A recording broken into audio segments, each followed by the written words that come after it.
TV euro সংবাদে স্বাগতম। আপনাদের সাথে আছি আমি আতিয়া বেগম ঝর্ণা। বাংলাদেশ সুপ্রিম পার্টি বিএসপি এর সুনামগঞ্জ জেলা শাখার কর্মী সম্মেলন অনুষ্ঠিত। সুনামগঞ্জ প্রতিনিধি কুলেন্দু শেখর দাসের তথ্য ও ভিডিও চিত্রে বিস্তারিত দেখুন প্রতিবেদনে। বাঙালি জাতীয়তাবাদ, গণতন্ত্র, জাতীয় ঐক্য ও প্রগতি এই স্লোগান নিয়ে বাংলাদেশ সুপ্রিম পার্টি বিএসপি এর চেয়ারম্যান ড শাহজাদা সৈয়দ সাইফুদ্দিন আহমেদ মাইজভান্ডারীর নির্দেশে সুনামগঞ্জ জেলা শাখার কর্মী সম্মেলন অনুষ্ঠিত হয়েছে। বুধবার ২৯ অক্টোবর সকাল ১১টায় সুনামগঞ্জ সদর, ছাতক, দোয়ারা বাজার সহ বিভিন্ন উপজেলা থেকে নেতারা মিছিল সহকারে শহরের শিল্পকলা একাডেমির হাসন রাজা মিলনায়তনে এই সম্মেলন অনুষ্ঠিত হয়।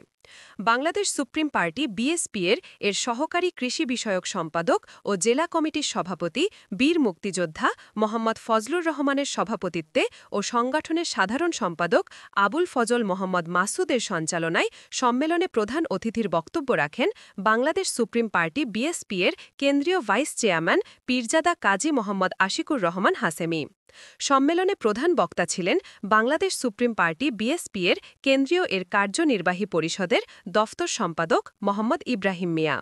সম্মেলনে বিশেষ অতিথির বক্তব্য রাখেন বাংলাদেশ সুপ্রিম পার্টি বিএসপি এর কেন্দ্রীয় অতিরিক্ত মহাসচিব মোহাম্মদ আসলাম হোসাইন, কেন্দ্রীয় সহ মুক্তিযোদ্ধা বিষয়ক শাহ মোহাম্মদ মেন্দু মিয়া, সংগঠনের কেন্দ্রীয় সহ প্রবাসী কল্যাণ বিষয়ক সম্পাদক মোহাম্মদ হারিস মিয়া, বাংলাদেশ সুপ্রিম পার্টি বিএসপি এর দোয়ারাবাজার উপজেলা সভাপতি মুক্তিযোদ্ধা নূর মোহাম্মদ, ছাতক উপজেলা সভাপতি মোহাম্মদ মোস্তাব আলী, বিশ্বম্ভরপুর উপজেলা সভাপতি মোহাম্মদ ফজলুর রহমান সহ প্রমুখ।